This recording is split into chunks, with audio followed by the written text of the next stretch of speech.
नमस्कार दोस्तों, जेबी study point के यूट्यूब चैनल में आपका बहुत बहुत हार्दिक स्वागत और अभिनंदन करता हूं। मैं डॉक्टर देव कुमार, पीएचडी इतिहास एक बार, जीआरएफ 4 बार, नेट पास। दोस्तों, UGC net history, all state set history assistant professor, PGT TGT history का ये प्रैक्टिस सेट 376 है। अब की बार हमारा NET GRF assistant professor PGT SET pass. तो आइए शुरू करते हैं आज की श्रृंखला को, ठीक है। और क्लास नंबर है दोस्तों 376। आइए शुरू करते हैं अपना सवाल। आप सभी जानते हैं कि हम एक सवाल में 30 सेकंड का समय देते हैं आपको, ठीक है, क्योंकि आपको भी मौका मिलना चाहिए, है ना भाई। देखो, अगर आपको मौका नहीं मिलेगा तो कैसे काम चलेगा, ठीक है। तो पहला सवाल आपके सामने हाजिर है। पहला सवाल, गुप्तकालीन ताम्र मुद्राओं के संबंध में निम्नलिखित कथन को देखकर असत्य कथन का चुनाव कीजिए। देखो, अगर ताम्र मुद्राओं की बात करें तो सबसे ज़्यादा कुषाण काल में चलाई गई, और सबसे ज़्यादा सोने की मुद्राओं की बात करें तो सबसे ज़्यादा गुप्त काल में चलाई गई थी, ठीक है। परंतु शुद्ध सोने की जो मुद्राएं चलाई गई थी वो कुषाण काल में चलाई गई थी, शुद्ध सोने की। और थोड़ी बहुत उसमें जो अशुद्धियाँ मिल गई थी, क्योंकि ऐसा लगता है गुप्त काल आते आते सोने की मात्रा में कमी हो गई थी, ठीक है। तो इसलिए सोने की मुद्रा में थोड़ी मिलावट होनी शुरू हो गई थी, ठीक है। तो गुप्तकालीन ताम्र मुद्राओं के संबंध में निम्नलिखित कथन को देखकर असत्य कथन का चयन कीजिए। कई बार एग्जाम में आ चुके हैं दोस्तों ऐसे सवाल। देखो, बेशक हम कम सवाल लाते हैं, मगर सवालों में एक्सप्लेनेशन और सवालों में सवाल ऐसे भंडार आपके एक ही क्लास में होते हैं कि आप आसानी से net GRF assistant professor PGT TGT set परीक्षा पास कर लोगे, ठीक है।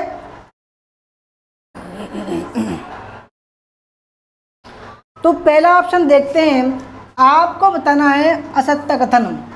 तो पहला ऑप्शन देखते हैं कि इस काल में तांबे की मुद्राओं को मासक कहा जाता था, ठीक है। देखो, प्राचीन काल में अगर हम मुद्राओं के नाम देखें तो सबसे पहले हम आपको दिखा देता पड़, ठीक है, फिर कार सापड़, ठीक है, फिर उसका नाम कांकड़ी भी हुआ, कांकड़ी, ठीक है। फिर सबसे पहले आप जानते होंगे आहत मुद्रा, आहत, ठीक है, आहत मुद्रा, पड़, कारसापड़, काकड़ी, ठीक है, मासक, दीनार, द्रम, ये सब मुद्राओं के नाम थे, ठीक है। दीनार गुप्त काल का सबसे महंगा सोने का मुद्रा थी ये, ठीक है। द्रम चांदी का मुद्रा था, कांकड़ा पड़ चांदी की मुद्रा थी, आठ चांदी की मुद्रा थी, ठीक है। तो इस काल में तांबे की मुद्राओं को मासक कहा जाता था, बिल्कुल ठीक है। देखो, सोने की मुद्राओं को दीनार कहते थे गुप्त काल में, चांदी की द्रम कहते थे, और अगर हम तांबे की मुद्राओं की बात करें तो गुप्त काल में तांबे की मुद्रा को मासक कहा जाता था। कई बार एग्जाम में आ चुका है। दूसरा, राखल दास बनर्जी द्वारा कटवा पश्चिम बंगाल में समुद्रगुप्त के ताम्र सिक्के मिलने की बात कही गई है। कि कटवा में, कटवा जो है एक स्थल है, कहाँ पर, पश्चिम बंगाल में। और समुद्रगुप्त की बात करें तो समुद्रगुप्त का जो उल्लेख है दोस्तों वो 335 से लेकर 375 तक मिलता है, ठीक है। इसका काल था क्योंकि ये चंद्रगुप्त प्रथम का बेटा था, ठीक है। समुद्रगुप्त को क्या बोलते हैं? भारत का नेपोलियन भी बोलते हैं। इसकी अश्वमेध प्रकार की मुद्रा, ठीक है, और बीड़ा मुद्रा, आपको खड़ग प्रकार की मुद्रा भी मिलेंगी इसकी, ठीक है, व्याघ्र प्रकार की मुद्रा भी मिलेंगी इसकी। इसको भारत का समुद्रगुप्त इसलिए कहते हैं क्योंकि इसने गुप्त काल में भारत की राजनीतिक एकता को एक करने का प्रयास किया था। देखो, विदेशियों ने आक्रमण इसलिए किए कि हमारे देश में राजनीतिक एकता का अभाव था। जितने भी राजा हुए सब आपस में लड़ते थे, सब अपने राज्य को अपना देश समझते थे। ये देश जो था अखंड भारत था, अफगानिस्तान तक था, काबुल तक था। दोस्तों, ये अशोक के समय एकदम कह सकते हैं अखंड भारत था, परंतु धीरे धीरे जब अशोक के बाद धीरे धीरे अद्भुत अखंड भारत का सपना धीरे धीरे टूटता गया और विदेशी जातियों ने आक्रमण करते गए। और देखो, एक बात अच्छी रही, विदेशी जाति आई परंतु उन्होंने नया कुछ नहीं बसाया, हमारे देश की संस्कृति में वो ढल गए, आत्मसात हो गए, ठीक है। तो राखालदास बनर्जी द्वारा कटवा पश्चिम बंगाल में समुद्रगुप्त के ताम्र सिक्के मिलने की बात कही गई है, बिल्कुल ठीक है, यानी कि समुद्रगुप्त ने तांबे के सिक्के भी चलाए थे। तीसरा, कुमारगुप्त प्रथम ने 2 प्रकार के तांबे के सिक्के जारी किए थे। और चौथा, उपरोक्त सभी है। दोस्तों, जो गलत है वो ऑप्शन नंबर सी गलत है, क्योंकि देखो, कुमारगुप्त प्रथम ने 3 प्रकार के तांबे के सिक्के चलाए। पहला प्रकार क्या है? छत्र प्रकार। पहला है छत्र प्रकार, ठीक है, पहला क्या है? छत्र प्रकार। फिर खड़ा राजा प्रकार, दूसरा है खड़ा राजा प्रकार, ठीक है, और तीसरे की बात करें लक्ष्मी हवन कुंड, ठीक है, तीसरा प्रकार है लक्ष्मी हवन कुंड प्रकार। तो कुमारगुप्त प्रथम ने दोस्तों 3 प्रकार के मुद्राएं चलाई थी, ठीक है, तो तीसरा ऑप्शन गलत है, बाकी सब ठीक है। क्वेश्चन नंबर 2 देखते हैं। क्वेश्चन नंबर 2, कालिदास के द्वारा लिखित कुमार संभव। भाई, कालिदास जो थे वो कौन थे? वो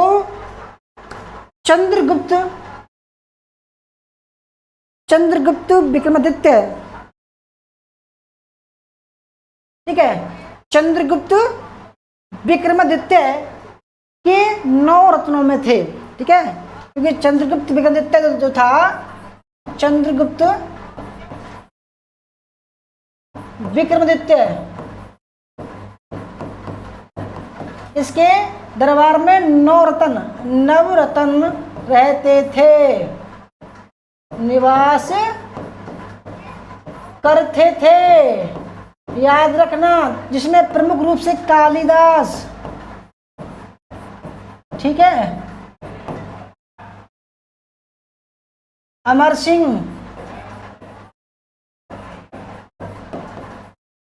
ठीक है, अमर सिंह भी थे,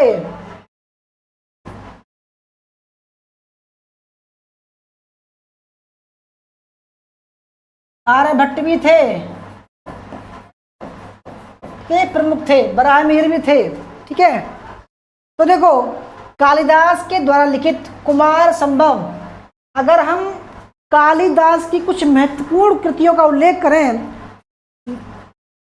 रचनाएं, कालिदास की रचनाएं की बात करें तो देखो बहुत इंपॉर्टेंट है ये। पहली कुमार संभव को लेते हैं हम, कुमार संभव, मेघदूत, अभिज्ञान शाकुंतलम, अभिज्ञान शाकुंतलम, ठीक है, अभिज्ञान शाकुंतलम, ऋतु संहार, ऋतुसंहार।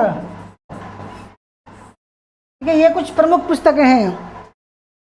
कुमार संभव, मेघदूत, ऋतुसंहार, ये कुछ प्रमुख पुस्तकें हैं।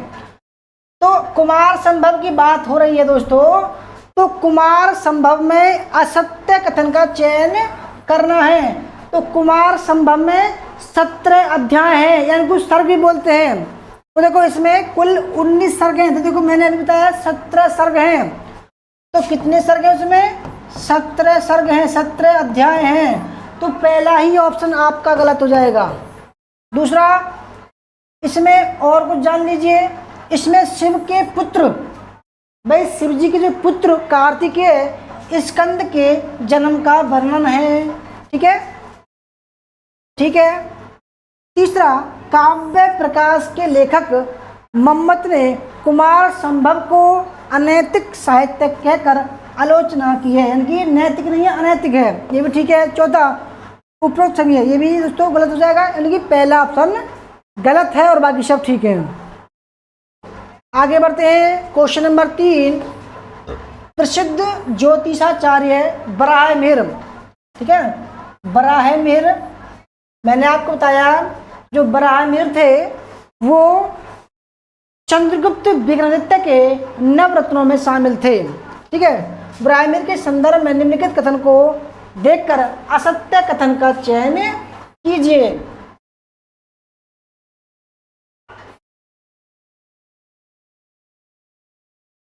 बढ़िया सवाल, एकदम बेहतरीन।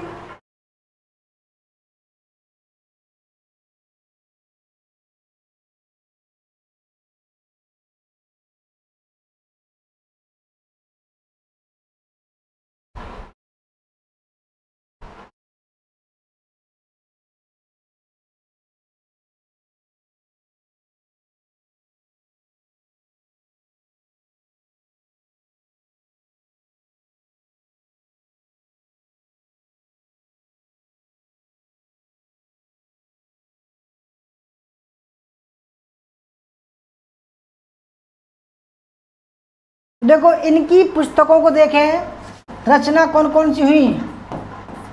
रचना है व्रत जातक, व्रत जातक, सिद्धांतिका, पंच सिद्धांतिका, ये 3 पुस्तक लिखी।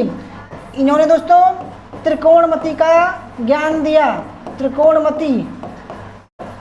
ठीक है, त्रिकोणमति की के बारे में था, ये प्रसिद्ध हैं। ठीक है, अब देखते हैं ऑप्शन को कि बराहमिहिर का जन्म आधुनिक मध्य प्रदेश के उज्जैन जिले के सांवेर नामक गांव में हुआ था। दूसरा, इनके पिता का नाम आदित्य दास और माता का नाम सत्यवती था। बिल्कुल ठीक है। देखो इनके पिता का नाम आदित्य दास था और माता का नाम सत्यवती था। ठीक है। तीसरा, बराहमिहिर के पुत्र पृथ्वीसा फलित थे, जिनके द्वारा ज्योतिष पर षट्पंचशिका नामक ग्रंथ की रचना की गई, ये भी ठीक है। चौथा, पिता आदित्य दास की स्मृति में कपित्थका गुरुकुल की रचना स्थापना, बिल्कुल ठीक है। दोस्तों ये बिल्कुल इम्पोर्टेंट है, आ सकता है एग्जाम के आपके में। देखो जो गलत है वो ये है कि बराहमिहिर का जन्म आधुनिक मध्य प्रदेश के उज्जैन जिले में क्षिप्रा नदी के पास सांवेर नहीं कायथा नामक गांव में हुआ था। कहाँ पे दोस्तों? कायथा नामक गांव में हुआ था, कायथा गांव में। ठीक है, तो पहला ही ऑप्शन गलत हो जाएगा। ठीक है, और बाकी सब ठीक है। आगे बढ़ते हैं। क्वेश्चन नंबर 4,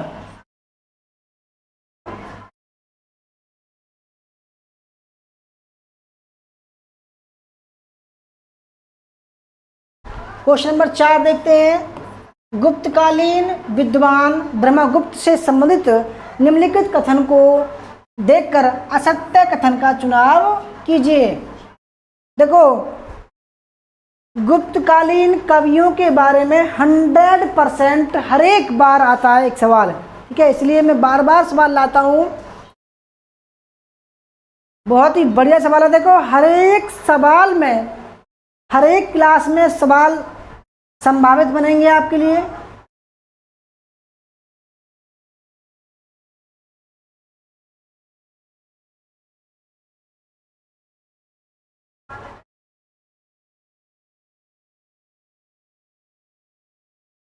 बहुत ही शानदार दोस्तों लेवल है हमारा, आप देख भी सकते हैं।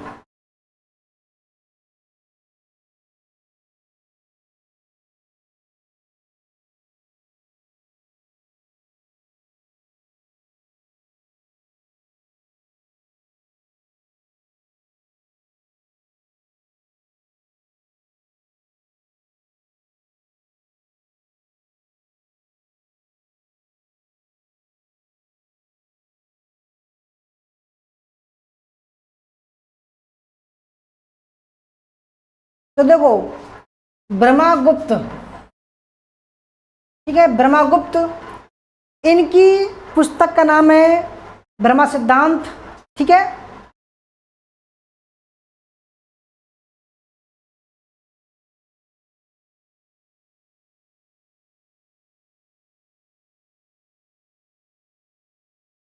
देखो इनका जन्म, इनकी ब्रह्मगुप्त का जन्म हरियाणा नहीं, राजस्थान के भीनमाल में हुआ था, ठीक है। कई बार आ चुका है एग्जाम में ये, राजस्थान के भीनमाल हुआ था। भीनमाल में जन्म लेने के कारण भिल्लाचार्य कहलाए। इनके पिता का नाम अगर बात करें तो इनके पिता का नाम था विष्णु था, ठीक है। वो भीनमाल के निवासी थे।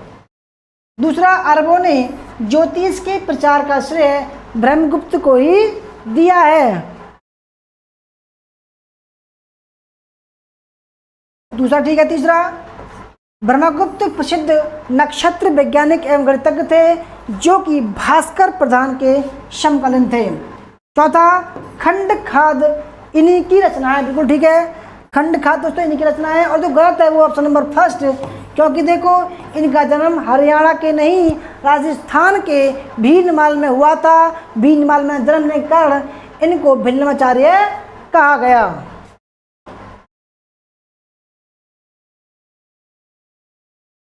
क्वेश्चन नंबर 5, गुप्त युगीन कला और स्थापत्य संबंध में निम्नलिखित कथनों में से कौन सा कथन असत्य है, ठीक है।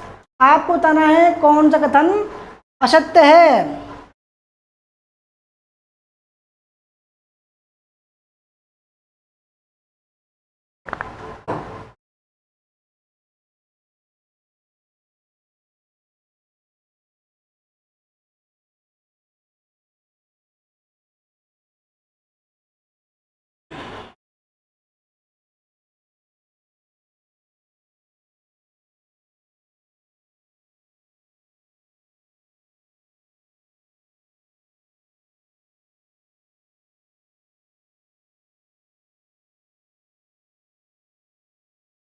तो दोस्तों अगर हम मंदिर कलाओं की बात करें तो हमारे भारत में 3 मंदिर शैली हैं। भारत की मंदिर निर्माण शैली 3 प्रकार की हैं।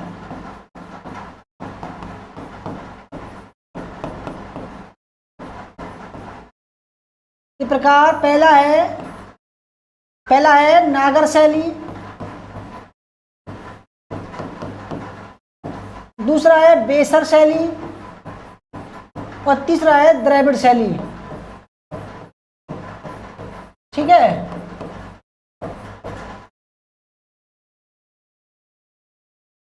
तो देखो उत्तर भारत और पश्चिम भारत, नागर शैली उत्तर भारत और पश्चिम भारत, बेसर शैली पूर्वी भारत और द्रविड़ शैली दक्षिणी भारत, ठीक है। अब गुप्तकालीन मंदिर, सबसे पहले देखो ये जानना बहुत आवश्यक है, जो गुप्त कालों के गढ़ थे, गुप्त के जो गढ़ थे वो उत्तरी भारत में थे, ठीक है। तो उत्तर भारत में कौन सी हुई, नागर शैली हुई। तो नागर शैली गुप्तकालीन मंदिर जो है नागर शैली की है, बिल्कुल ठीक है। दूसरा, गुप्त काल में मंदिरों की सर्वाधिक संख्या मध्य प्रदेश में देखने को मिलती, बिल्कुल ठीक है, ठीक है। तीसरा, गुप्तों के समय काल के 3 केंद्र मथुरा, पाटलिपुत्र एवं सारनाथ, बिल्कुल ठीक है, जिसमें से प्रमुख पाटलिपुत्र था। दोस्तों ये ऑप्शन गलत है, पाटलिपुत्र नहीं, सारनाथ प्रमुख था, सारनाथ प्रमुख था।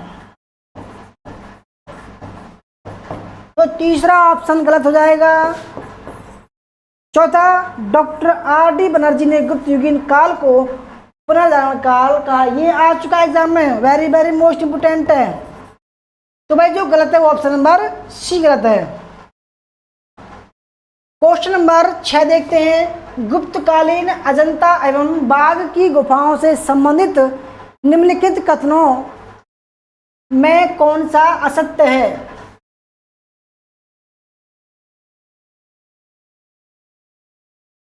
देखो, गुप्तकालीन समय में गुफाओं की चित्रकारी भी की गई, मंदिर निर्माण चरम पर आ गया, साहित्य चरम पर आ गया, ठीक है, विद्या चरम पर आ गई, इसलिए उसको गोल्डन एज भी बोलते हैं, ठीक है।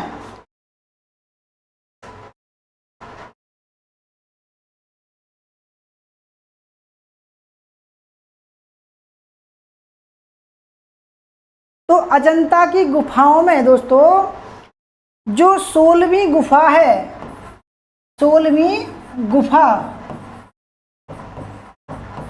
जिसमें एक मरणासन राजकुमारी का चित्र है, तो 16वीं गुफा का निर्माण जो कराया गया था वो बाकाटक नरेश, बाकाटक नरेश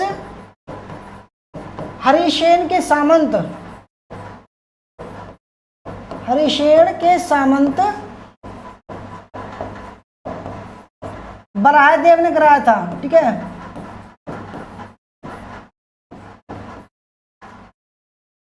कराया था। जबकि सवाल कह रहा है ये 7वीं गुफा का, तो इसलिए पहला ही ऑप्शन गलत हो जाएगा। दूसरा, अजंता गुफा संख्या 16, 17, 19 गुप्तकालीन है, जबकि 33, 34, 29, 30, 31, 32 कौन सी है? जैनियों की है, ठीक है, और 15 तक बौद्धों की है, बौद्ध काल की है, ठीक है, बौद्ध मंदिर है। 17वीं गुफा को राशि चक्र गुफा कहा जाता है, बिल्कुल ठीक है। चौथा, बाघ गुफा की दूसरी गुफा को पांडव गुफा, तीसरी को हाथी खाना तथा चौथी गुफा को रंग महल गुफा भी कहा जाता है। वेरी वेरी मोस्ट इम्पोर्टेंट है, ठीक है। देखो दोबारा देख लीजिए, बाघ की गुफा, दूसरी गुफा को पांडव गुफा, तीसरी गुफा को हाथी खाना और चौथी गुफा को रंग महल गुफा भी कहते हैं। तो भाई इसमें जो गलत है वो ऑप्शन नंबर फर्स्ट, बाकी सब ठीक है। क्वेश्चन नंबर 7 देखते हैं, गुप्तकालीन मूर्ति कला से संबंधित निम्नलिखित कथन को देखकर असत्य कथन का चुनाव कीजिए।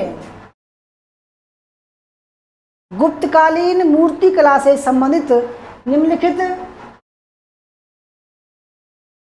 कथन को देखकर असत्य कथन का चुनाव कीजिए।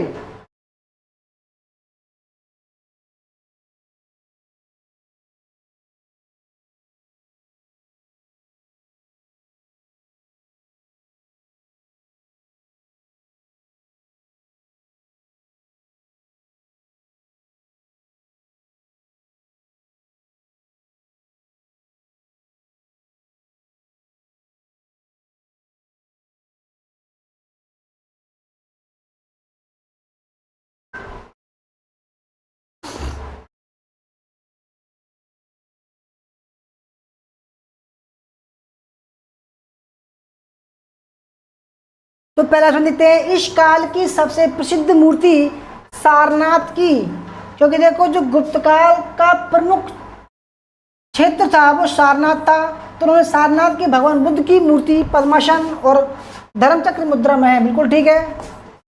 दूसरा, यक्षदिन स्कंदगुप्त प्रथम का वास्तुकार था। देखो तो यक्षदिन था वो स्कंद गुप्त का नहीं, वो कुमार गुप्त का था। कुमार गुप्त प्रथम का वास्तुकार था। वास्तुकार मतलब होता है दोस्तों जो स्थापत्य कला का प्रमुख हो, जो आज की डेट में वास्तुकार को बोल सकते हैं एक आर्किटेक्चर, है ना, काम करने वाला। तो दूसरा गलत है। तीसरा, बिहार के भागलपुर के निकट सुल्तानगंज में भगवान बुद्ध की तांबे निर्मित प्रतिमा मिली है, बिल्कुल ठीक है। चौथा, सुल्तानगंज की प्रतिमा चंद्रगुप्त के समय की है, बिल्कुल ठीक है। तो भाई ये इसका जो सही गलत आंसर है वो ऑप्शन नंबर बी। आगे बढ़ते हैं क्वेश्चन नंबर 8। संगम युगीन व्यापारी वर्ग को देखिए और बताइए निम्नलिखित में से कौन सा असुमेलित है। संगम युगीन व्यापारी वर्ग, ठीक है, जो मणिग्रामम में रहते थे, ठीक है, उनके लिए कुछ शब्दों का चयन किया गया है संगम काल में। देखो, दक्षिण भारत का इतिहास जो लिखी है वो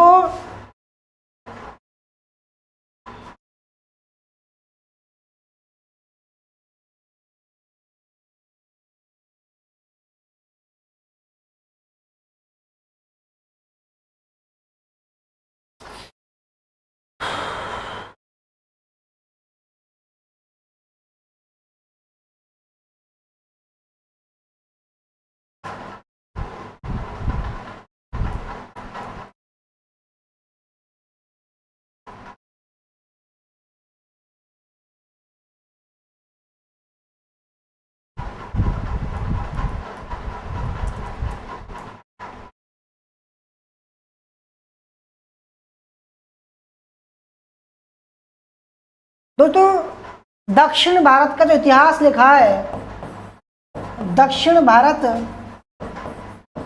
का इतिहास जो प्रमाणिक है आज हम पढ़ते हैं, उनका नाम है नीलकंठ शास्त्री। नीलकंठ शास्त्री, ठीक है, याद रखना।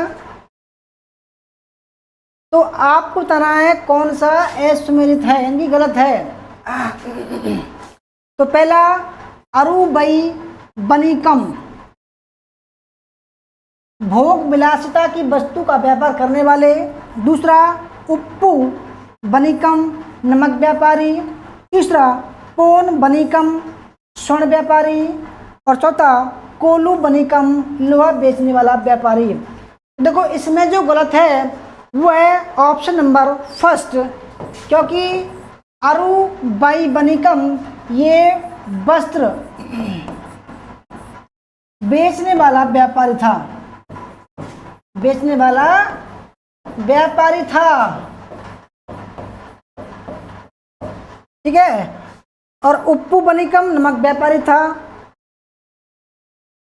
पोन बनिकम स्वर्ण व्यापारी था, और कोलू बनिकम लोहा बेचने वाला व्यापारी था। तो भाई कौन सा गलत है? ऑप्शन नंबर फर्स्ट गलत है। आगे बढ़ते हैं।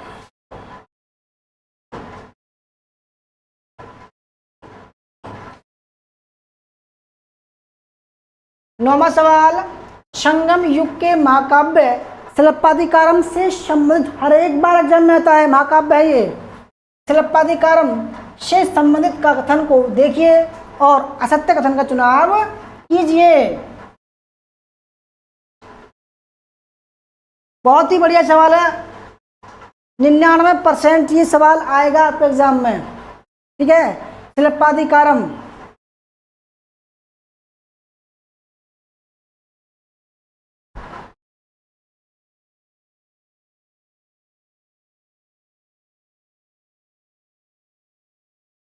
देखो दोस्तों तमिल साहित्य के 5 महाकाव्य हैं। तमिल महाकाव्य, पहला नाम है शिल्पाधिकारम। शिल्पाधिकारम, ठीक है। दूसरा है मणिमेखले, मणिमेखले। जीवक चिंतामणि, जीवक चिंतामणि,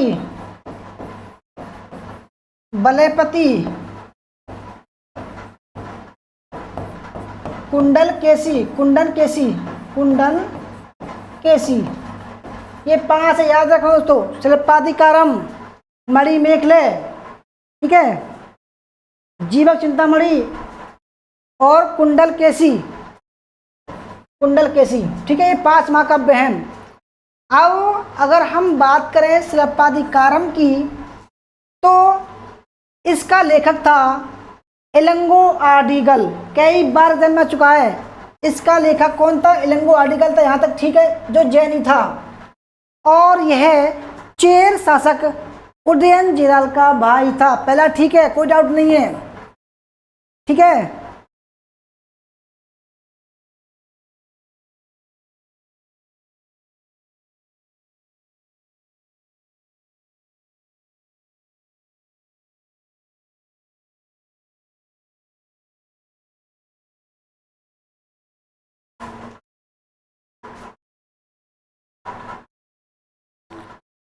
दोस्तों पहला देखो, इसका लेखक कौन है? इलंगो आडिगल है, जो चेर शासक उदयन जिलाल का भाई नहीं, सेन गुट्टबन का भाई है। सेन गुट्टबन का भाई था, तो पहला ही गलत हो जाएगा। दूसरा, इसका जो प्रमुख पात्र हैं, जो नायक हैं, वो कोवलन, कन्नगी और माधवी इस महाकाव्य के पात्र, बिल्कुल ठीक है। तीसरा, कोवलन को पांड्य शासक नेडुंजेनियन को की तरफ फांसी दे दी जाती है, अतः कन्नगी यानी कि कोवलन की जो घरवाली थी कन्नगी, उससे बहुत प्रेम करती थी। तब इसको पता लगा कि भाई बेकसूर राजा ने फांसी दी है मेरे पति को, तो उसने, कन्नगी ने क्रोध में संपूर्ण मदुरा को जला दिया, जो पांड्य राज्य की राजधानी थी। तीसरा, शिल्पाधिकारम में 32 प्रकार के सूती वस्त्रों की चर्चा की गई है। और देखो, अगर सूती वस्त्र का प्रमुख क्षेत्र की बात करें तो वो था अलवा,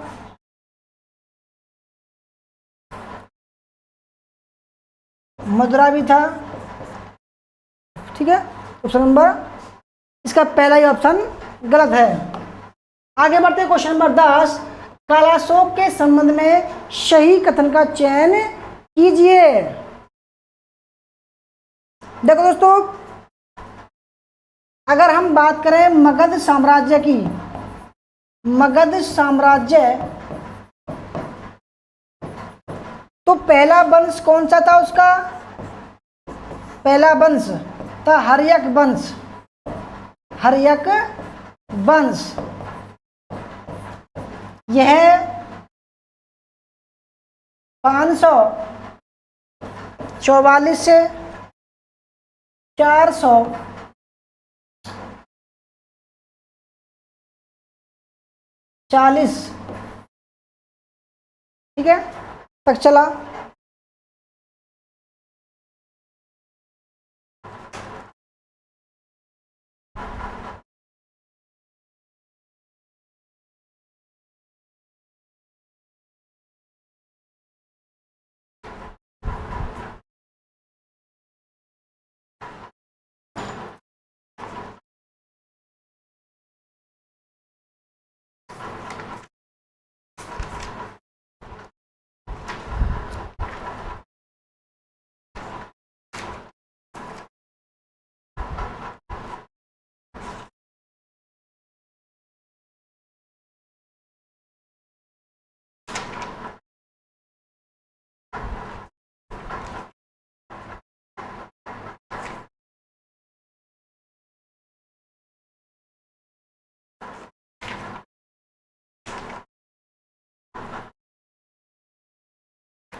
ठीक है, 400 412 तक चला, ठीक है, ईसा पूर्व। और दूसरा वंश था शिशुनाग वंश,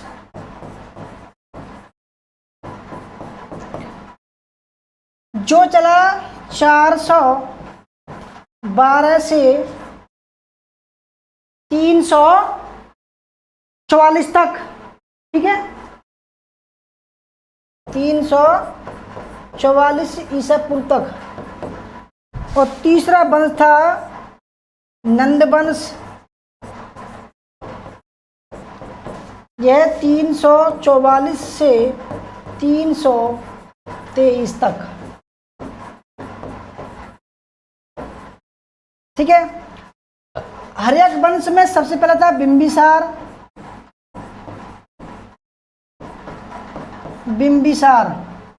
दूसरा अजातशत्रु,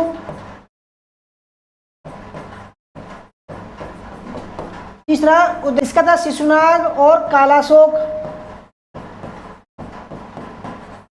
तो कालाशोक जो था वो 394 से 366 ईसा पूर्व शासक बना था, ठीक है। तो यही कालाशोक है जो शिशुनाग वंश का है। कालाशोक के संबंध में सही कथन का चयन कीजिए। तो पुराणों में काकवर्ण कहा गया है, उसके काल में प्रथम बौद्ध संगति हुई थी। तो देखो उसको पुराणों में काकवर्ण कहा, यहाँ तक तो ठीक है। तो उसके काल में प्रथम बौद्ध संगति नहीं हुई थी, उसके काल में द्वितीय बौद्ध संगति हुई थी। पहली बौद्ध संगति किसके काल में थी दोस्तों? अजातशत्रु के। पहली हुई थी अजातशत्रु के काल में। कब हुई थी? 483 में। कहाँ हुई थी? राजगृह में हुई थी, इस सप्तपर्णी गुफा में, ठीक है। दूसरी हुई थी वैशाली में। कब? 383 BC में, ठीक है।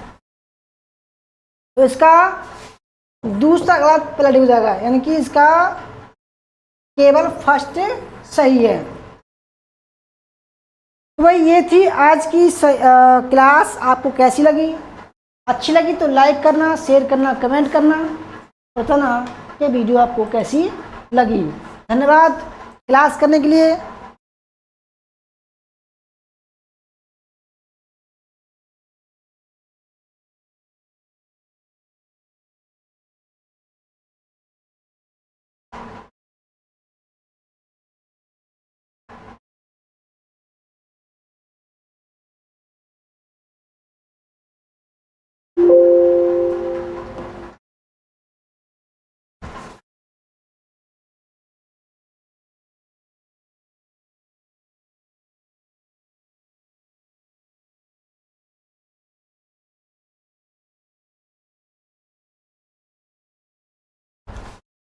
नमस्कार दोस्तों, जेबी स्टडी पॉइंट के यूट्यूब चैनल में आपका बहुत बहुत हार्दिक स्वागत और अभिनंदन करता हूं।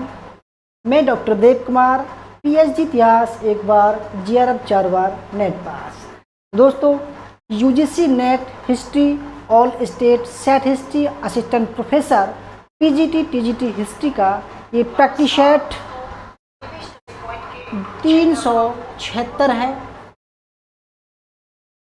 अब की बार हमारा NET GRF assistant professor PGT SET pass. तो आइए शुरू करते हैं आज की श्रृंखला को, ठीक है। और क्लास नंबर है दोस्तों 376। आइए शुरू करते हैं अपना सवाल। आप सभी जानते हैं कि हम एक सवाल में 30 सेकंड का समय देते हैं आपको, ठीक है, क्योंकि आपको भी मौका मिलना चाहिए, है ना भाई। देखो अगर आपको मौका नहीं मिलेगा तो कैसे काम चलेगा, ठीक है। तो पहला सवाल आपके सामने हाजिर है। पहला सवाल, गुप्तकालीन ताम्र मुद्राओं के संबंध में निम्नलिखित कथन को देखकर असत्य कथन का चुनाव कीजिए। देखो अगर ताम्र मुद्राओं की बात करें तो सबसे ज़्यादा कुषाण काल में चलाई गई, और सबसे ज़्यादा सोने की मुद्राओं की बात करें तो सबसे ज़्यादा गुप्त काल में चलाई गई थी, ठीक है।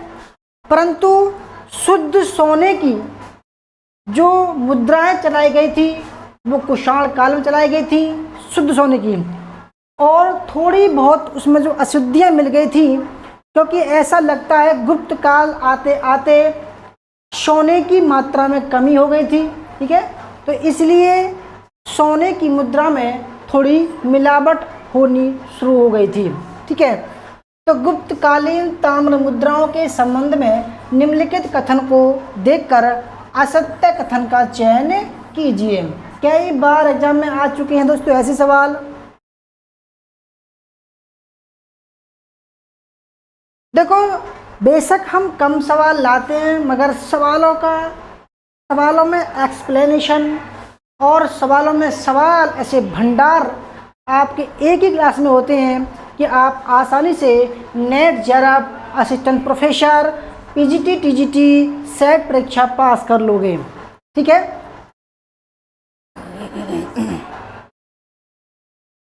तो पहला ऑप्शन देखते हैं, आपको बताना है असत्य कथन। तो पहला ऑप्शन देखते हैं कि इस काल में तांबे की मुद्राओं को मासक कहा जाता था, ठीक है। देखो प्राचीन काल में अगर हम मुद्राओं के नाम देखें तो सबसे पहले हम आपको दिखा देता पड़, ठीक है, फिर कार सापड़, ठीक है, फिर उसका नाम कांकड़ी भी हुआ, कांकड़ी, ठीक है। फिर सबसे पहले आप जानते होंगे आहत मुद्रा, आहत, ठीक है, आहत मुद्रा, पड़, कार सापड़, काकड़ी, ठीक है, मासक, दीनार, द्रम, ये सब मुद्राओं के नाम थे, ठीक है। दीनार गुप्त काल का सबसे महंगा सोने का मुद्रा थी ये, ठीक है। द्रम चांदी का मुद्रा था, कांकड़ा, पड़ चांदी की मुद्रा थी, आठ चांदी की मुद्रा थी, ठीक है। तो इस काल में तांबे की मुद्राओं को मासक कहा जाता था, बिल्कुल ठीक है। देखो सोने की मुद्राओं को दीनार कहते थे गुप्त काल में, चांदी की द्रम कहते थे, और अगर हम तांबे की मुद्राओं की बात करें तो गुप्त काल में तांबे की मुद्रा को मासक कहा जाता था। कई बार एग्जाम में आ चुका है। दूसरा, राखल दास बनर्जी द्वारा कटवा पश्चिम बंगाल में समुद्रगुप्त के ताम्र सिक्के मिलने की बात कही गई है। कि कटवा में, कटवा जो है एक स्थल है, कहाँ पर, पश्चिम बंगाल में। और समुद्रगुप्त की बात करें तो समुद्रगुप्त का जो उल्लेख है दोस्तों वो 335 से लेकर 375 तक मिलता है, ठीक है। इसका काल था क्योंकि ये चंद्रगुप्त प्रथम का बेटा था, ठीक है। समुद्रगुप्त को क्या बोलते हैं, भारत का नेपोलियन भी बोलते हैं। इसकी अश्वमेध प्रकार की मुद्रा, ठीक है, और बीड़ा मुद्रा, आपको खड़ग प्रकार की मुद्रा भी मिलेंगी इसकी, ठीक है, व्याघ्र प्रकार की मुद्रा भी मिलेंगी इसकी। इसको भारत का समुद्रगुप्त इसलिए कहते हैं क्योंकि इसने गुप्त काल में भारत की राजनीतिक एकता को एक करने का प्रयास किया था। देखो विदेशियों ने आक्रमण इसलिए किए कि हमारे देश में राजनीतिक एकता का अभाव था। जितने भी राजा हुए सब आपस में लड़ते थे, सब अपने राज्य को अपना देश समझते थे। ये देश जो था अखंड भारत था, अफगानिस्तान तक था, काबुल तक था। दोस्तों ये अशोक के समय एकदम कह सकते हैं, परंतु धीरे धीरे जब अशोक के बाद धीरे धीरे अद्भुत अखंड भारत का सपना धीरे धीरे टूटता गया और विदेशी जातियों ने आक्रमण करते गए। और देखो एक बात अच्छी रही, विदेशी जाति आई परंतु उन्होंने नया कुछ नहीं बसाया, हमारे देश की संस्कृति में वो ढल गए, आत्मसात हो गए, ठीक है। तो राखलदास बनर्जी द्वारा कटवा पश्चिम बंगाल में समुद्रगुप्त के ताम्र सिक्के मिलने की बात कही गई है, बिल्कुल ठीक है। यानी कि समुद्रगुप्त ने तांबे के सिक्के भी चलाए थे। तीसरा, कुमारगुप्त प्रथम ने 2 प्रकार के तांबे के सिक्के जारी किए थे। और चौथा, उपरोक्त सभी है। दोस्तों जो गलत है वो ऑप्शन नंबर सी गलत है, क्योंकि देखो कुमारगुप्त प्रथम ने 3 प्रकार के तांबे के सिक्के चलाए। पहला प्रकार क्या है? छत्र प्रकार। पहला है छत्र प्रकार, ठीक है। पहला क्या है? छत्र प्रकार। फिर खड़ा राजा प्रकार। दूसरा है खड़ा राजा प्रकार, ठीक है। और तीसरे की बात करें, लक्ष्मी हवन कुंड, ठीक है। तीसरा प्रकार है लक्ष्मी हवन कुंड प्रकार। तो कुमारगुप्त प्रथम ने दोस्तों 3 प्रकार के मुद्राएं चलाई थी, ठीक है। तो तीसरा ऑप्शन गलत है, बाकी सब ठीक है। क्वेश्चन नंबर 2 देखते हैं। क्वेश्चन नंबर 2, कालिदास के द्वारा लिखित कुमार संभव। भाई कालिदास जो थे वो कौन थे? वो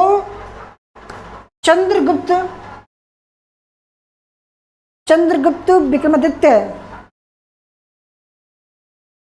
ठीक है। चंद्रगुप्त विक्रमादित्य के 9 रत्नों में थे, ठीक है। क्योंकि चंद्रगुप्त विक्रमादित्य जो था, चंद्रगुप्त विक्रमादित्य, इसके दरबार में 9 नवरत्न रहते थे, निवास करते थे। याद रखना, जिसमें प्रमुख रूप से कालिदास, ठीक है, अमर सिंह,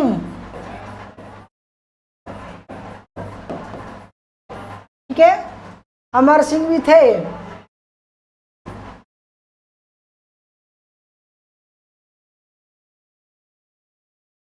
आर्यभट्ट भी थे,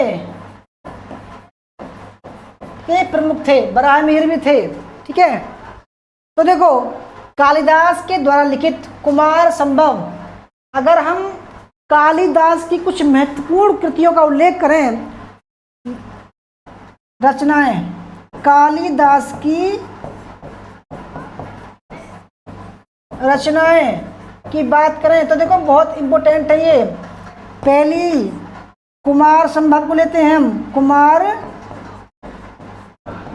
संभव, मेघदूत, अभिज्ञान शाकुंतलम, अभिज्ञान शाकुंतलम, ठीक है। अभिज्ञान शाकुंतलम, ऋतु संहार,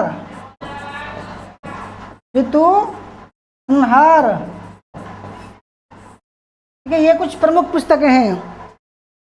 कुमार संभव, मेघदूत, ऋतु संहार, ये कुछ प्रमुख पुस्तक हैं। तो कुमार संभव की बात हो रही है दोस्तों, तो कुमार संभव में असत्य कथन का चयन करना है। तो कुमार संभव में 17 अध्याय हैं, यानी कुछ सर्ग भी बोलते हैं। तो देखो इसमें कुल 19 सर्ग हैं। तो देखो मैंने अभी बताया 17 सर्ग हैं, तो कितने सर्ग हैं उसमें? 17 सर्ग हैं, 17 अध्याय हैं। तो पहला ही ऑप्शन आपका गलत हो जाएगा। दूसरा, इसमें और कुछ जान लीजिए, इसमें शिव के पुत्र, भाई शिव जी के जो पुत्र कार्तिकेय स्कंद के जन्म का वर्णन है, ठीक है, ठीक है। तीसरा, काव्य प्रकाश के लेखक मम्मट ने कुमार संभव को अनैतिक साहित्य कहकर आलोचना की है, यानी कि नैतिक नहीं है, अनैतिक है, ये भी ठीक है। चौथा, उपरोक्त सभी है, ये भी दोस्तों गलत हो जाएगा, यानी कि पहला ऑप्शन गलत है और बाकी सब ठीक है। आगे बढ़ते हैं। क्वेश्चन नंबर 3, प्रसिद्ध ज्योतिषाचार्य बराहमिहिर, ठीक है। बराहमिहिर, मैंने आपको बताया जो बराहमिहिर थे वो चंद्रगुप्त विक्रमादित्य के नवरत्नों में शामिल थे। ठीक है, ब्राह्मण के संदर्भ में निम्नलिखित कथन को देखकर असत्य कथन का चयन कीजिए।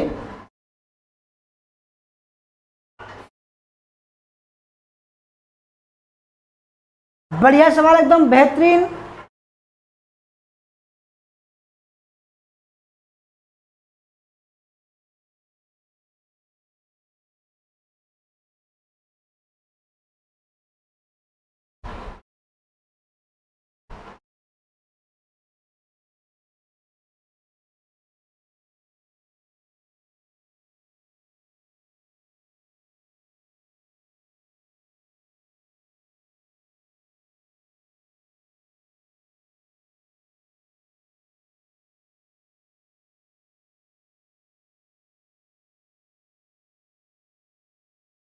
देखो, इनकी पुस्तकों को देखें, रचना कौन कौन सी हुई।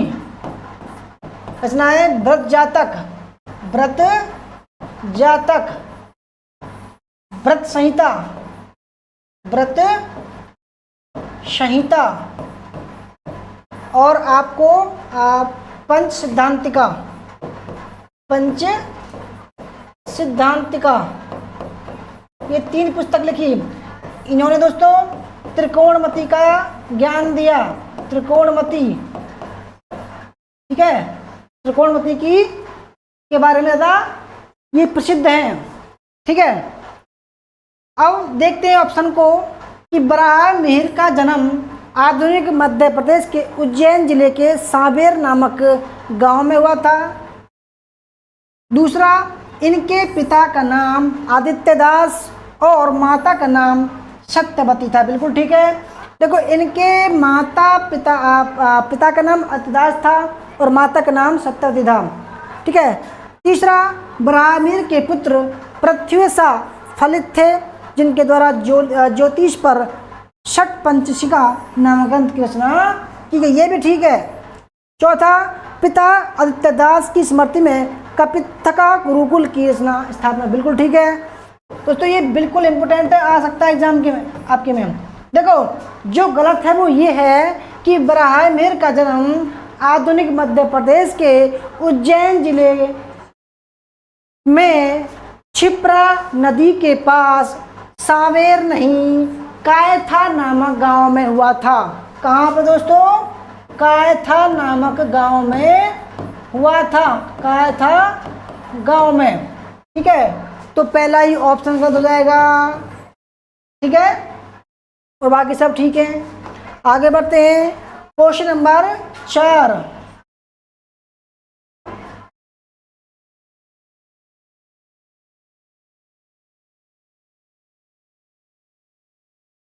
क्वेश्चन नंबर 4 देखते हैं। गुप्तकालीन विद्वान ब्रह्मगुप्त से संबंधित निम्नलिखित कथन को देखकर असत्य कथन का चुनाव कीजिए। देखो, गुप्तकालीन कवियों के बारे में 100% हर एक बार आता है एक सवाल।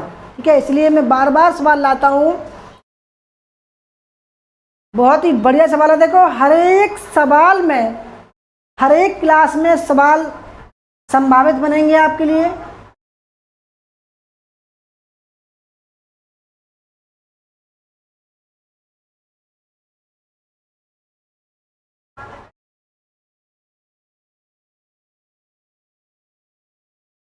बहुत ही शानदार दोस्तों लेवल है हमारा, आप देख भी सकते हैं।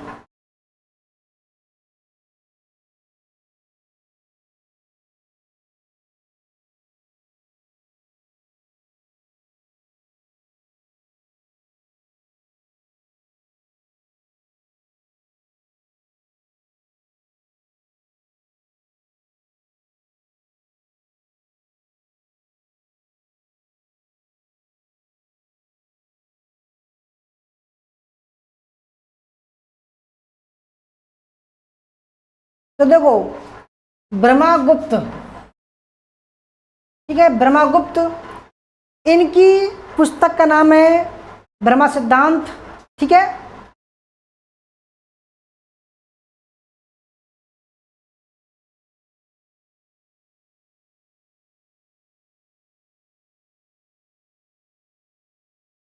देखो इनका जन्म, इनकी ब्रह्मगुप्त का जन्म हरियाणा नहीं, राजस्थान के भीनमाल में हुआ था। ठीक है, कई बार आ चुका है एग्जाम में ये। राजस्थान के भीनमाल हुआ था। भीनमाल में जन्म लेने के कारण भिल्लाचार्य कहलाए। इनके पिता का नाम अगर बात करें तो इनके पिता का नाम था विष्णु था। ठीक है, वो भीनमाल के निवासी थे। दूसरा, अरबों ने ज्योतिष के प्रचार का श्रेय ब्रह्मगुप्त को ही दिया है। दूसरा ठीक है। तीसरा, ब्रह्मगुप्त प्रसिद्ध नक्षत्र वैज्ञानिक एवं गणितज्ञ थे जो कि भास्कर प्रधान के समकालीन थे। चौथा, खंड खाद इन्हीं की रचना है। बिल्कुल ठीक है, खंड खाद दोस्तों इन्हीं की रचना है। और जो गलत है वो ऑप्शन नंबर फर्स्ट, क्योंकि देखो इनका जन्म हरियाणा के नहीं राजस्थान के भीनमाल में हुआ था। भीनमाल में जन्मने के कारण इनको भिल्लाचार्य कहा गया।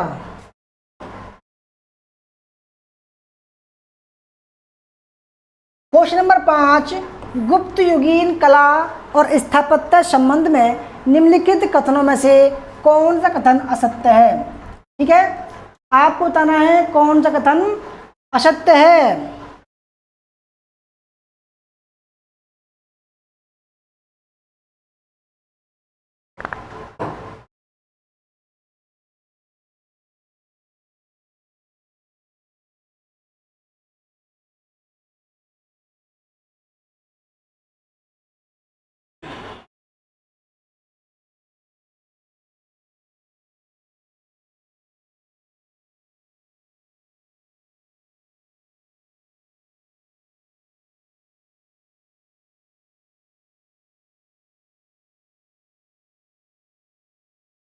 तो दोस्तों अगर हम मंदिर कलाओं की बात करें तो हमारे भारत में 3 मंदिर शैली हैं। भारत की मंदिर निर्माण शैली 3 प्रकार की हैं।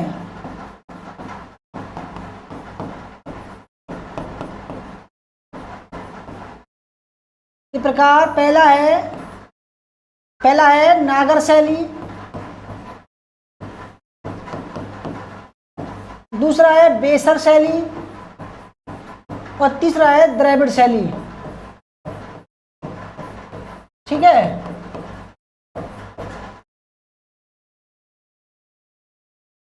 तो देखो उत्तर भारत और पश्चिम भारत, नागर शैली उत्तर भारत और पश्चिम भारत, बेसर शैली पूर्वी भारत और द्रविड़ शैली दक्षिणी भारत।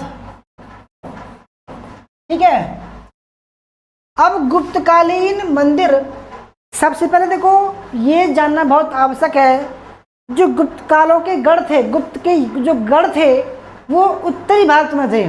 ठीक है, तो उत्तर भारत में कौन सी हुई, नागर शैली हुई। तो नागर शैली गुप्तकालीन मंदिर जो है नागर शैली के हैं। बिल्कुल ठीक है। दूसरा, गुप्त काल में मंदिरों की सर्वाधिक संख्या मध्य प्रदेश में देखने को मिलती। बिल्कुल ठीक है। ठीक है। तीसरा, गुप्तों के समय काल के 3 केंद्र मथुरा, पाटलिपुत्र एवं सारनाथ। बिल्कुल ठीक है, जिसमें से प्रमुख पाटलिपुत्र था। दोस्तों ये ऑप्शन गलत है, पाटलिपुत्र नहीं सारनाथ प्रमुख था, सारनाथ प्रमुख था। तो तीसरा ऑप्शन गलत हो जाएगा। चौथा, डॉक्टर R.D. बनर्जी ने गुप्त युगीन काल को पुनर्जागरण काल कहा। ये आ चुका है एग्जाम में, वेरी वेरी मोस्ट इंपोर्टेंट है। तो भाई जो गलत है वो ऑप्शन नंबर सी गलत है। क्वेश्चन नंबर 6 देखते हैं, गुप्तकालीन अजंता एवं बाघ की गुफाओं से संबंधित निम्नलिखित कथनों में कौन सा असत्य है।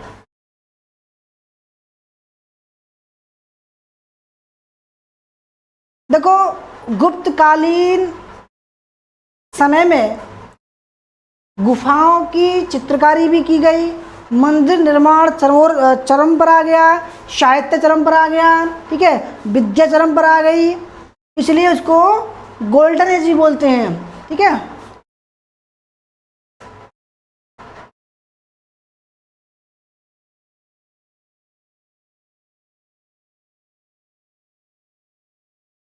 तो अजंता की गुफाओं में दोस्तों जो 16वीं गुफा है, 16वीं गुफा, जिसमें एक मरणासन राजकुमारी का चित्र है, तो 16वीं गुफा का निर्माण जो कराया गया था वो बाकाटक नरेश हरिसेन के सामंत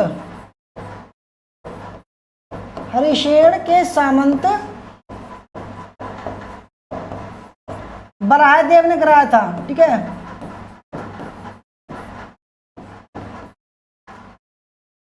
कराया था। जबकि सवाल कह रहा है ये 17वीं गुफा का, तो इसलिए पहला ही ऑप्शन गलत हो जाएगा। दूसरा, अजंता गुफा संख्या 16, 17, 19 गुप्तकालीन है, जबकि 33, 34, 29, 30, 31, 32 कौन सी है? जैनियों की है, ठीक है। और 15 तक बौद्धों की है, बौद्ध काल की है, ठीक है, बौद्ध मंदिर है। 17वीं गुफा को राशि चक्र गुफा कहा जाता है, बिल्कुल ठीक है।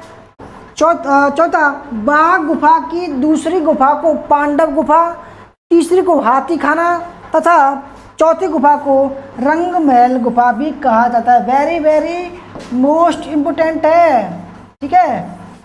देखो दोबारा देख लीजिए, बाघ की गुफा, दूसरी गुफा को पांडव गुफा, तीसरी गुफा को हाथी खाना और चौथी गुफा को रंग महल गुफा भी कहते हैं। तो भाई इसमें जो गलत है वो ऑप्शन नंबर फर्स्ट, बाकी सब ठीक है। क्वेश्चन नंबर 7 देखते हैं। गुप्तकालीन मूर्ति कला से संबंधित निम्नलिखित कथन को देखकर असत्य कथन का चुनाव कीजिए। गुप्तकालीन मूर्ति कला से संबंधित निम्नलिखित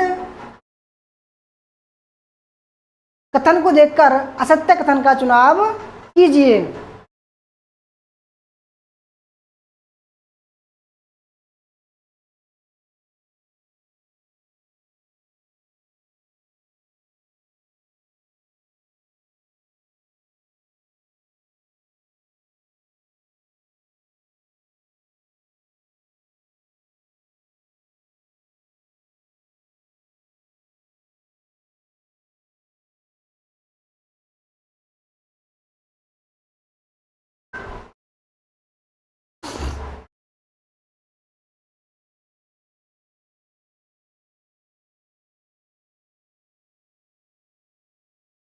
तो पहला सुन लेते हैं, इस काल की सबसे प्रसिद्ध मूर्ति सारनाथ की, क्योंकि देखो जो गुप्त काल का प्रमुख क्षेत्र था वो सारनाथ था, तो उन्होंने सारनाथ के भगवान बुद्ध की मूर्ति पद्मासन और धर्मचक्र मुद्रा में है, बिल्कुल ठीक है। दूसरा, यक्षदिन स्कंदगुप्त प्रथम का वास्तुकार था। देखो तो यक्षदिन था वो स्कंदगुप्त का नहीं, वो कुमारगुप्त का था। कुमार गुप्त प्रथम का वास्तुकार था। वास्तुकार मतलब होता है दोस्तों जो स्थापत्य कला का प्रमुख हो, जो आज की डेट में वास्तुकार को बोल सकते हैं एक आर्किटेक्चर, है ना, काम करने वाला। तो दूसरा गलत है। तीसरा, बिहार के भागलपुर के निकट सुल्तानगंज में भगवान बुद्ध की तांबे निर्मित प्रतिमा मिली है, बिल्कुल ठीक है। चौथा, सुल्तानगंज की प्रतिमा चंद्रगुप्त के समय की है, बिल्कुल ठीक है। तो भाई ये इसका जो सही गलत आंसर है वो ऑप्शन नंबर बी। आगे बढ़ते हैं, क्वेश्चन नंबर 8। संगम युगीन व्यापारी वर्ग को देखिए और बताइए निम्नलिखित में से कौन सा असुमेलित है। संगम युगीन व्यापारी वर्ग, ठीक है, जो मणिग्रामम में रहते थे, ठीक है, उनके लिए कुछ शब्दों का चयन किया गया है संगम काल में। देखो दक्षिण भारत का इतिहास जो लिखी है वो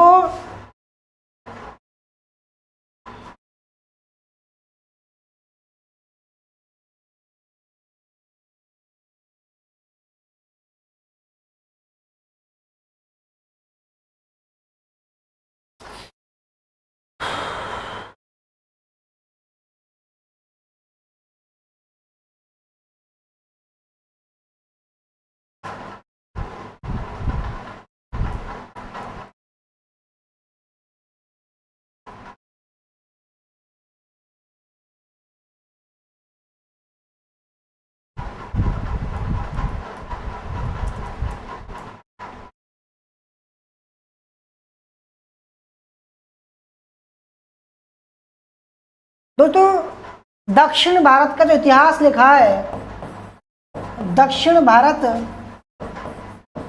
का इतिहास जो प्रमाणिक है, आज हम पढ़ते हैं, उनका नाम है नीलकंठ शास्त्री। नीलकंठ शास्त्री, ठीक है, याद रखना। तो आपको बताना है कौन सा असुमेलित है, यानी गलत है। तो पहला अरुबई बनिकम, भोग विलासिता की वस्तु का व्यापार करने वाले। दूसरा उप्पू बनिकम, नमक व्यापारी। तीसरा पोन बनिकम, स्वर्ण व्यापारी। और चौथा कोलू बनिकम, लोहा बेचने वाला व्यापारी। देखो इसमें जो गलत है वो है ऑप्शन नंबर फर्स्ट, क्योंकि अरुबई बनिकम ये वस्त्र बेचने वाला व्यापारी था, बेचने वाला व्यापारी था, ठीक है। और उप्पू बनिकम नमक व्यापारी था,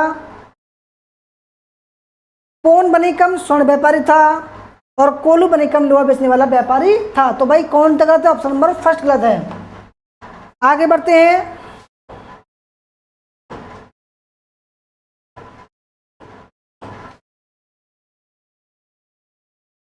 नौवां सवाल, संगम युग के महाकाव्य शिल्पाधिकारम से संबंधित, हर एक बार एग्जाम में आता है, महाकाव्य है ये। शिल्पाधिकारम से संबंधित का कथन को देखिए और असत्य कथन का चुनाव कीजिए। बहुत ही बढ़िया सवाल है, 99% ये सवाल आएगा आपके एग्जाम में, ठीक है। शिल्पाधिकारम,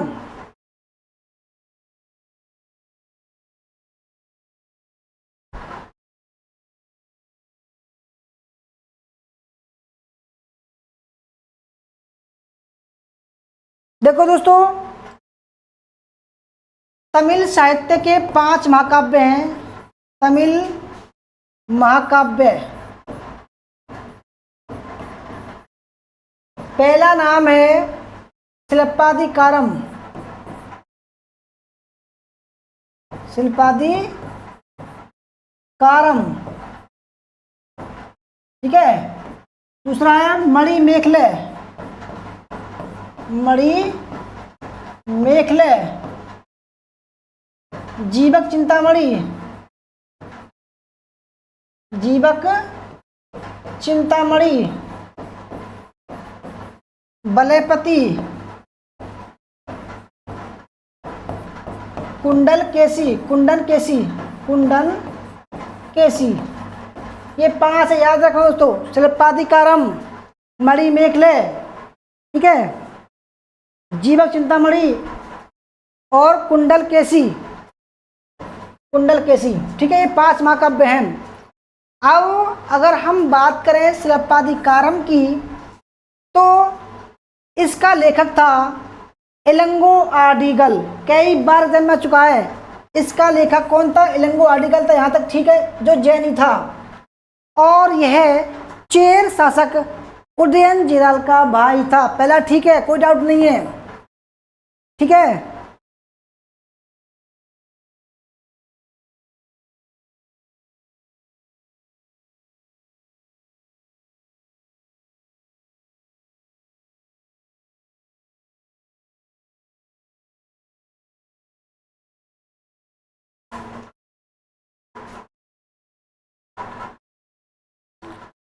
दोस्तों पहला देखो इसका लेखक कौन है? इलंगो आडिगल है, जो चेर शासक उदयनजीराल का भाई नहीं, सेनगुट्टबन का भाई है। सेनगुट्टबन का भाई था, तो पहला ही गलत हो जाएगा। दूसरा, इसका जो प्रमुख पात्र हैं, जो नायक हैं, वो कोवलन, कन्नगी और माधवी इस महाकाव्य के पात्र, बिल्कुल ठीक है। तीसरा, कोवलन को पांड्य शासक नेडुंजेनियन को की तरफ फांसी दे दी जाती है, अतः कन्नगी यानी कि कोवलन की जो घरवाली थी कन्नगी, उससे बहुत प्रेम करती थी। तब इसको पता लगा कि भाई बेकसूर राजा ने फांसी दी है मेरे पति को, तो उसने कन्नगी ने क्रोध में संपूर्ण मदुरा को जला दिया, जो पांड्य राज्य की राजधानी थी। तीसरा, शिल्पादि कारम में 32 प्रकार के सूती वस्त्रों की चर्चा की गई है। और देखो, अगर सूती वस्त्र का प्रमुख क्षेत्र की बात करें तो वो था अलवा,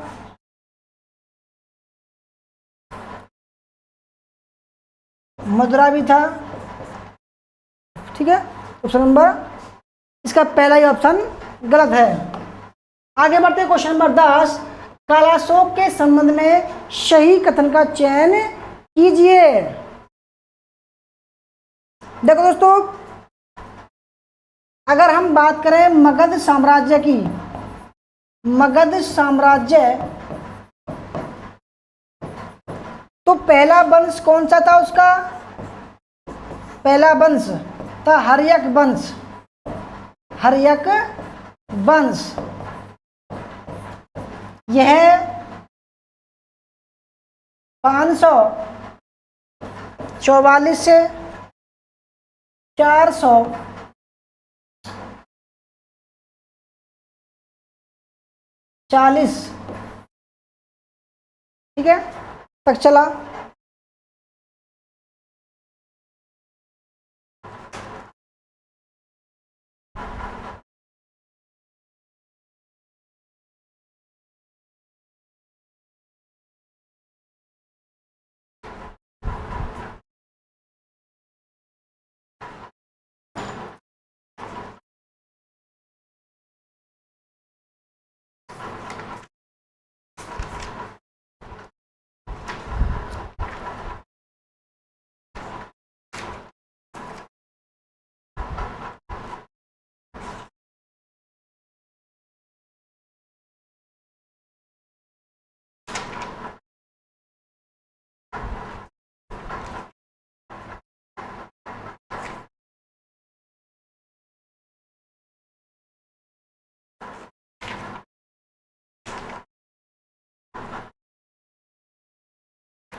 ठीक है, 412 तक चला।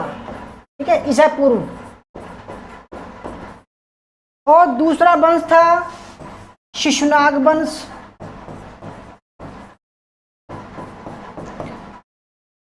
जो चला 412 से 344 तक।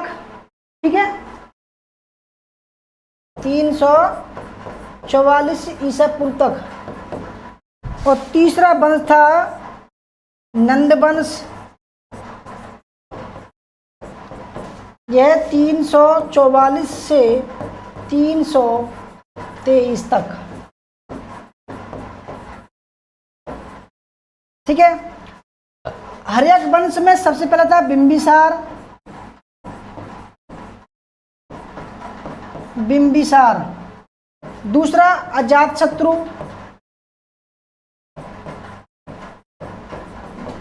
तीसरा उदयन। ठीक है, इसका था शिशुनाग और कालाशोक।